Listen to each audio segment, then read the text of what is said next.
Shalom teman-teman dan Bapak Ibu semua, bertemu kembali pada kesempatan yang sangat baik ini dan salam sejahtera bagi kita semua. Om Swastiastu, Namo Buddhaya, Salam Kebajikan. Dan saya berharap semoga semua Bapak Ibu berada dalam kondisi sehat dan senantiasa dalam perlindungan Tuhan Yesus. Amin. Dan karenanya pada kesempatan ini kita sama-sama bahas satu topik mengenai Wapres kita, itu Pak Gibran, karena beliau ini beberapa waktu belakangan telah berhasil mendapatkan atensi dari masyarakat. Bagaimana tidak, usai beliau dilantik menjadi Wapres beberapa minggu yang lalu, beliau ini kemudian langsung melakukan kegiatan belusukan. Nah, sebenarnya mengenai belusukan ini juga bisa kita lihat sebagai ciri khas dari Bapak Presiden Jokowi ya sebelumnya, karena beliau juga rutin melakukan kegiatan belusukan.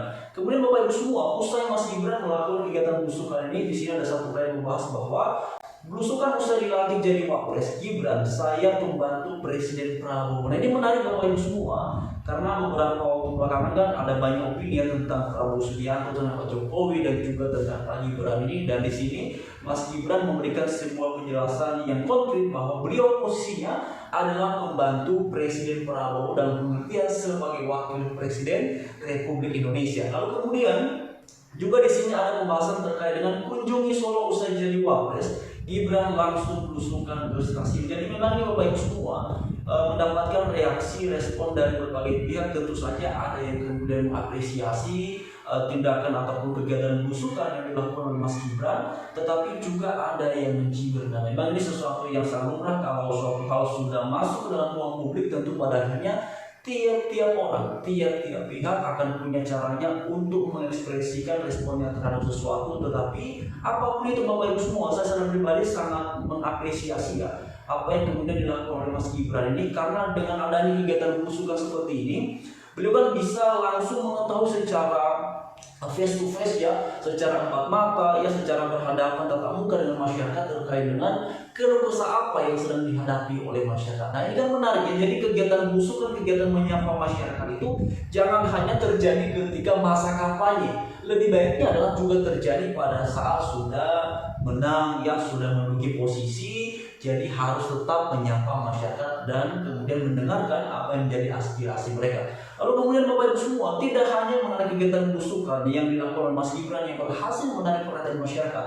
Selanjutnya adalah terkait dengan beberapa hari yang lalu ini ya, Mas Gibran sudah rilis program terkait dengan lapor Mas Wapres. Nah ya, dan jika di sini ada beberapa uraian, di sini dikatakan bahwa menakar program lapor Mas Wapres ya, antara janji dan realitas. Nanti kita lihat Bapak Ibu ya, karena hal ini pun juga memunculkan banyak reaksi, memunculkan banyak respon di kalangan masyarakat ya. Bahkan di beberapa tokoh ada yang mengapresiasi lagi-lagi, tetapi ada yang kemudian juga mencibir ataupun mengkritisi dan segala macamnya.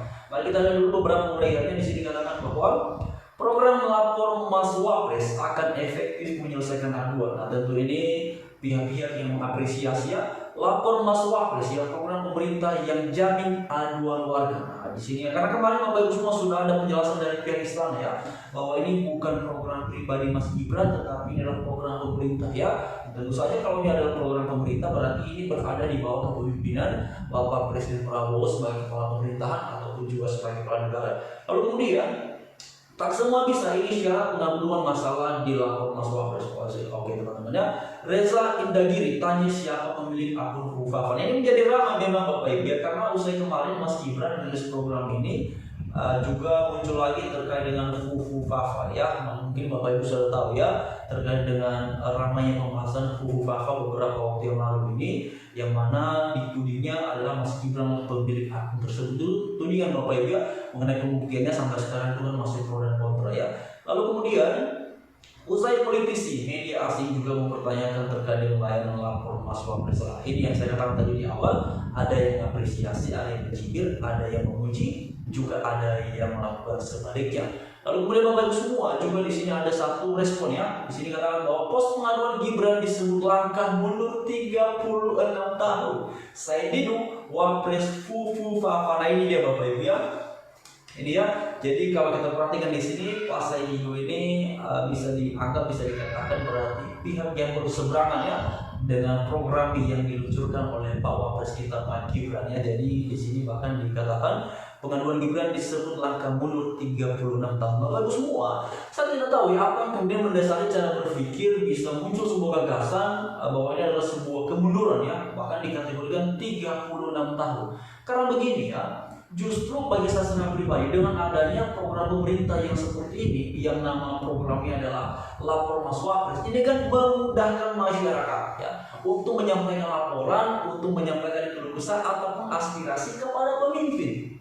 Ini sebenarnya yang saya pikir justru ini bukan kemunduran, tapi ini justru sebuah kemajuan Bapak Ibu. Ya, memang mengenai lapor lapor langsung ke kantor pejabat ini juga waktu yang lalu Pak Ahok pernah ya melakukan hal tersebut di DKI, dan itu luar biasa sekali, banyak persoalan, banyak masalah yang kemudian diatasi.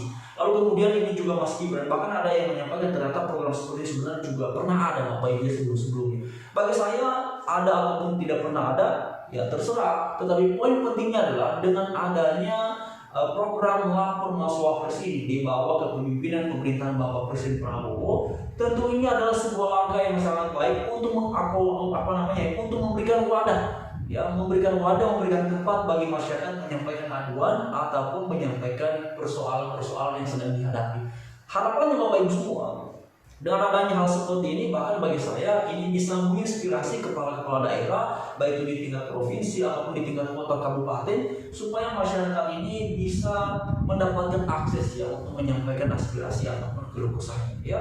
Jadi kalau dikatakan bahwa ini kemunduran, saya belum melihat Bapak Ibu ya, tidak melihat dari sudut mana ini bisa dikatakan sebagai sebuah kemunduran. Harusnya ini justru dianggap sebagai sebuah peningkatan pelayanan terhadap publik. Ini yang paling penting sebenarnya. Ini bukan kemunduran, ini justru peningkatan pelayanan terhadap publik, karena publik diberikan wadah, publik diberikan ruang untuk menyampaikan aspirasinya, menyampaikan persoalannya kepada pemimpinnya. Ya, ini yang paling penting Bapak. Jadi mendengarkan aspirasi, mendengarkan keluh kesah masyarakat ini, lagi-lagi saya mau sampaikan, jangan hanya terjadi pada masa-masa kampanye saja, karena kalau pada masa kampanye Bapak Ibu kita semua tahu ya, banyak sekali yang sebelumnya kita tidak pernah lihat hadir di tengah masyarakat, tiba-tiba hadir, katanya mau mendengarkan aspirasi, menampung aspirasi dan mencari solusi ya atas berbagai persoalan yang terjadi. Tapi nanti dari mana Bapak Ibu? Apakah seperti itu? Ya Bapak Ibu bisa menilai sendiri.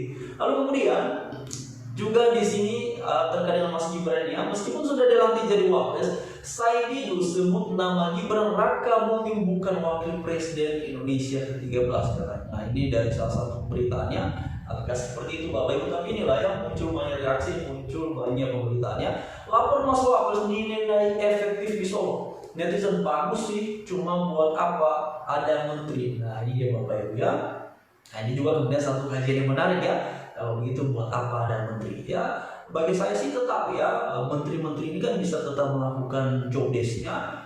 Tetapi ini kan yang saya katakan tadi di awal, berarti ini kan adanya peningkatan Bapak Ibu. Jadi tidak hanya di tingkat menteri ataupun di tingkat pemerintah kota kabupaten masyarakat bisa menyampaikan aduan, tetapi di pusat pun ya, di pimpinan, di pucuk pimpinan pun juga kita bisa menyampaikan aduan. Itu sebabnya saya menganggapnya adalah sebuah peningkatan pelayanan publik ya, yang baik dan bisa memberikan dampak yang luar biasa terhadap masyarakat. Lalu kemudian lebih lanjut lagi juga di sini ada yang mengatakan mahasiswa UIN ya, Awaludin laporkan rektor ke Wapres ya, minta aturan pelarangan demonstrasi dan SK Skorsing 31 mahasiswa dicabut. Jadi ini sudah banyak Bapak Ibu ya masyarakat yang kemudian datang kepada Mas Gibran ya di Istana Wapres untuk menyampaikan persoalan-persoalan mereka. Jadi itu yang saya katakan tadi, ini adalah sebuah terobosan yang baik, terobosan yang luar biasa terkait dengan pelayanan publik. Lalu kemudian Bapak Ibu semua, yang keempat adalah yang ketiga ya.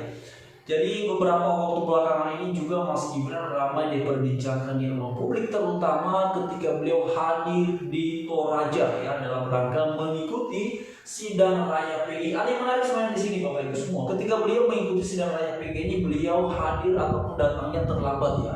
Mengapa?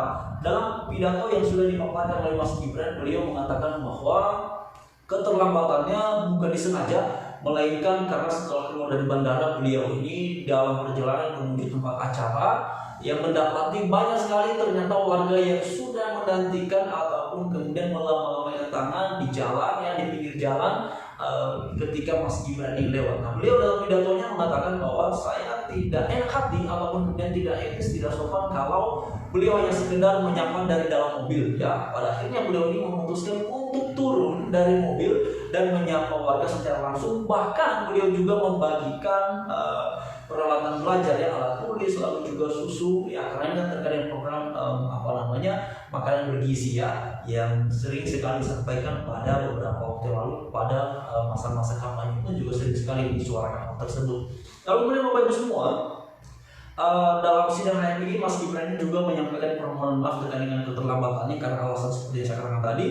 Lalu dalam sesi ini juga beliau kembali mempresentasikan upaya-upaya penegakan toleransi di Kota Solo semasa beliau menjadi wali Kota Solo. Nah, ini yang menarik sebenarnya, karena kalau kita bicara terkait dengan topik toleransi di bangsa kita di Indonesia ini tentu sesuatu yang perlu, ya, diberikan perhatian secara serius oleh pemerintah, karena kita tidak bisa pungkiri bahwa sampai saat ini masih ada kegiatan pelarangan peribadatan, pembubaran gereja ataupun pembubaran kegiatan peribadatan, pelarangan pendirian gereja, bahkan penolakan sekolah Kristen beberapa waktu yang lalu ini. Ya, itu kan ramai sekali, ya, ditolak karena bagi mereka, di sini kan mayoritas pengamannya adalah agama kami.